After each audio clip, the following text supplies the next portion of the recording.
मेरा नाम विजय बालियान है। मैं मेरठ उत्तर प्रदेश से यहाँ पे आया हुआ हूँ 3-4 दिन से। जी, जो यहाँ पे सरकार अभद्र व्यवहार कर रही है, जो पुलिस प्रशासन यहाँ पे अभद्र व्यवहार कर रही है हम सबके साथ, ये बहुत गलत कर रही है पुलिस प्रशासन।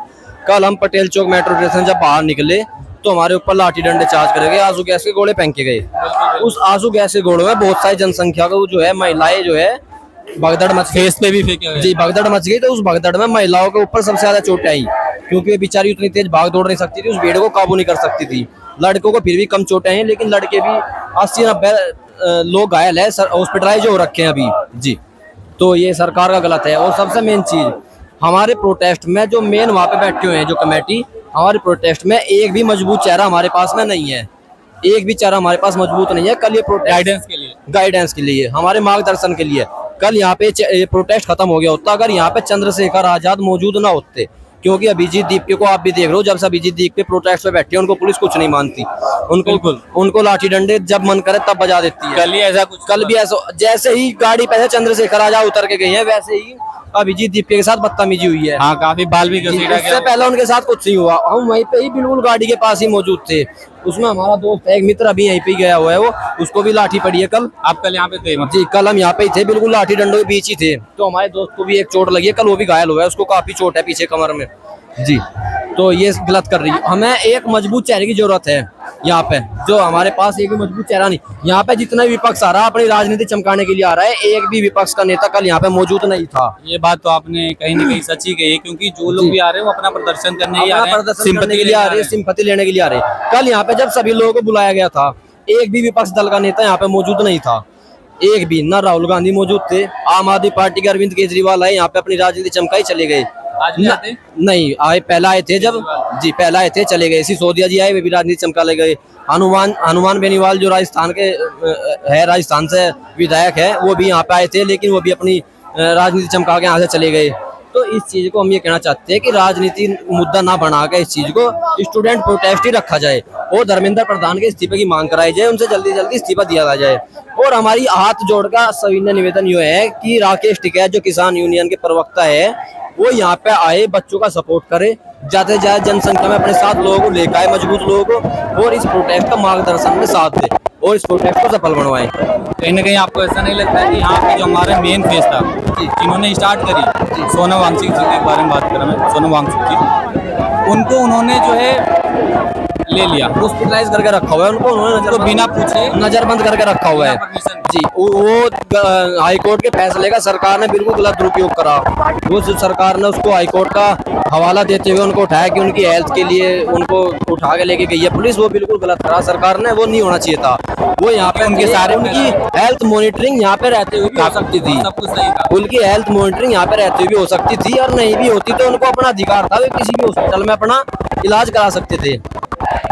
खुश तो हैं इसके लिए कि ठीक है अभी वो ठीक सही सलामत है, लेकिन उनके बिना परमिशन के ऐसे किसी को लेके जाना, टांग पकड़ के उठा लेना, गाली भी देना, मैंने सुना कुछ ऐसे किसी ने बोला कि गलत है। उनको चादर में लपेट के लेके गए हैं यहाँ से, जिस दिन उनको ले गए उस दिन भी हम यहाँ पे ही थे, उनको चादर में लपेट के गए। सिविल ड्रेस में पुलिस चढ़ी, सिविल ड्रेस में स्टेज के ऊपर पुलिस चढ़ी, धक्का मुक्की करी, हाथापाई हुई, और उनको उठा के एम्बुलेंस में डाल के जैसे लाश को लेकर जाते हैं ऐसे लेकर गए थे। ये चीज बहुत गलत है। कहीं न कहीं जैसे कि कल आपने सब कुछ देखा होगा कि कैसे किसको जो है मारा जा रहा है, ये अभद्र व्यवहार है, ये सर बच्चों का और पुलिस प्रशासन का अभद्र व्यवहार है। हम ये कहना चाहते हैं पुलिस प्रशासन के ऊपर हो सकता है ऊपर से दबाव हो, लेकिन पुलिस प्रशासन के बच्चे भी कहीं ना कहीं हमारी इस नीट की तैयारी करने कहीं ना कहीं जुड़े होंगे, नीट के पेपर से सरकारी किसी न किसी डिपार्टमेंट से जुड़े होंगे, या नहीं भी उनके बच्चे तैयारी कर रहे होंगे, आने वाले कल के भविष्य में वो तैयारी करेंगे। तो उनको इस चीज़ का ध्यान रखना चाहिए पुलिस प्रशासन को कि ये भी अपने ही बच्चे समझ के उनको प्यार से समझाया जाए, इस प्रोटेस्ट को पीसफुल चलाया जाए। क्या लगता है कि 2029 में सरकार किसकी होगी? 2029 में हमें मुश्किल लगता है इस सरकार का अपना, क्योंकि भारत जो देश है ये यूथ का देश है। तो अभी हम 3 साल कैसे जो है झेलेंगे? तो 3 साल इस चीज़ को हमें झेलना पड़ेगा, ये हमारी गलती जो हो गई है, हमसे भूल जो हो गई, इस चीज़ को हमें झेलना पड़ेगा। हो सकता है कोई प्रोटेस्ट ऐसा, कोई सरकार से कोई गलती, कोई कदम ऐसा उठा दिया जाए जिसके बाद कोई और दूसरा प्रोटेस्ट हो, उसके बाद सरकार का इस्तीफा दे दिया जाए, तो हम इस चीज़ को कहते हैं। ये प्रोटेस्ट भी काफी चीज़ फ्यूचर में पता चलेगी। ये प्रोटेस्ट भी काफी बड़ा है, लेकिन उनके तरफ से अभी भी एक भी जवाब नहीं दिया गया कि पूरी इंडिया कर रही है उनको छोड़ के। इस सरकार की पहले से ही ये चीज़ रही है, ये सरकार आसानी से नहीं मानती।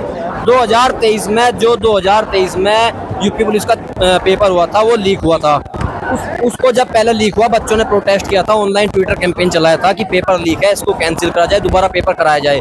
सरकार ने इस चीज़ को बिल्कुल सिरे से खारिज कर दिया था कि कोई पेपर लीक नहीं है, ये गलत था। तो सरकार ने फिर जब टीचर्स का जो ग्रुप बना, उन सब ने बच्चों को बुलाया लखनऊ धरने के लिए, तब लखनऊ धरना दिया गया। जब सरकार को गोला लाठी दी गई, तभी सरकार ने ये चीज़ एक्सेप्ट की थी कि हाँ पेपर लीक था, पेपर कैंसिल हुआ, फिर दोबारा कराया गया। तो ये सरकार आसानी से नहीं मानती, ये तानाशाह सरकार है, ये बिल्कुल तानाशाह सरकार काफी है। लोगों का यही कहना है। जी, ये जो है यहाँ पे बिल्कुल ब्रिटिश राज हो चुका है यहाँ पे एकदम। ओके, तो अब हम बात करते हैं उनके बारे में जिनको डिटेन किया गया है। आपने जैसे कि आपको और सबसे मेन चीज़ आप देखो, इस उनका वो आए सर- कि नहीं आपके ऑफिस? वो चीज़ मैं आपका भी आऊँगा उसके ऊपर भी। इस सरकार के ऊपर कोई भी प्रगति के ऊपर मुद्दा नहीं है, प्रोग्रेस के ऊपर। इस सरकार ने अगर कराया इस देश में हिंदू मुस्लिम करा है, हिंदू मुस्लिम के अलावा इस सरकार के पास कोई मुद्दा नहीं है। कोई भी मुद्दा इस देश में उठ जाए तो सरकार सबसे पहले उस चीज़ को हिंदू मुस्लिम से जोड़ती है। इस सरकार ने राम मंदिर का जो फैसला कराया, राम मंदिर जो बनवाया, बहुत अच्छा करा, क्योंकि उस चीज़ के ऊपर काफ़ी टाइम से विवाद चला आ रहा था, और उस चीज़ के ऊपर हमेशा पार्टियां जो है उसके ऊपर मुद्दा बना के चुनाव लड़ती थी। तो सरकार ने वो काम करा, बहुत अच्छा करा, हम बिल्कुल खिलाफ नहीं है उस चीज़ के, लेकिन सरकार प्रगति के ऊपर भी ध्यान दे। तो आपको क्या लगता है कि आगे कैसे चलेगा सब कुछ और कैसे मेंटेन होगा? कोई एक्शन लिया जाएगा कि हमारी लोगों से यही गुहार है कि सर इस प्रोटेस्ट को पीसफुली चलाया जाए और इस प्रोटेस्ट को पीसफुली सक्सेसफुल बनाया जाए। लेकिन लाठी डंडे, अगर सीधी उंगली से घी नहीं निकलेगा तो टेढ़ी उंगली करना जनता भी जानती है। जी, नेपाल बांग्लादेश जैसा हाल होने में यहाँ पे भी टाइम नहीं लगेगा, क्योंकि ये देश यूथ का है और यूथ पावर आप कभी भी कंट्रोल नहीं कर सकते लाठी डंडे से। कल तो हमारे पास कुछ भी जो है हथियार नहीं था, फिर जी, भी जो है बॉर्डर मैं तो कहता हूँ यहाँ पे सभी लोगों को सीजेपी का झंडा लेकर आना चाहिए, उसमें लाठी डाल के, कि कब पता नहीं कब जरूरत पड़ जाए। हम उस चीज के लिए नहीं बोल रहे, हम सिर्फ प्रदर्शन के लिए झंडा लाने के लिए बोल रहे, लाठी में डाल के, लेकिन जरूरी है लेकर आना। आपने जैसा बताया सीजेपी के लिए, ठीक है, तो काफी लोगों का ये भी कहना है कि मैं सीजेपी को सपोर्ट नहीं करता, लेकिन मैं इंसानियत को करता हूँ, मैं उन बच्चों को करता हूँ जो ये भैया को दिखाओ मेलोडी बेच रहे हैं भैया, वो ये मोदी जी को खिलाओ, मोदी जी को। ये मेलोडी हम नहीं गाएंगे, ये मेलोडी ही गाएगी, मेलोडी फॉर मेलोनी। ये हमारे लिए नहीं है, ये मोदी जी के लिए। मोदी जी के लिए है मेलोडी। अगर आप खाओगे तो आपके ऊपर देशद्रोह का मुकदमा भी लग सकता है। मोदी जी ये लेके चले गए उसके पास, क्या जी नाम है जी, उसका? मेलोनी। अब तो मेलोडी आता है। जी, मेलोडी अगर आप लोग खाओगे तो आपके ऊपर देशद्रोह का मुकदमा भी लग सकता है, मैं आपको पहले ही बता रहा हूँ। चलिए ठीक है जी। तो आपसे बात करके अच्छा लगा। आपका नाम क्या है? जी, मेरा नाम Vijay Baliyan. Thank you so much अपना टाइम देने के लिए। इस बात को डालिए।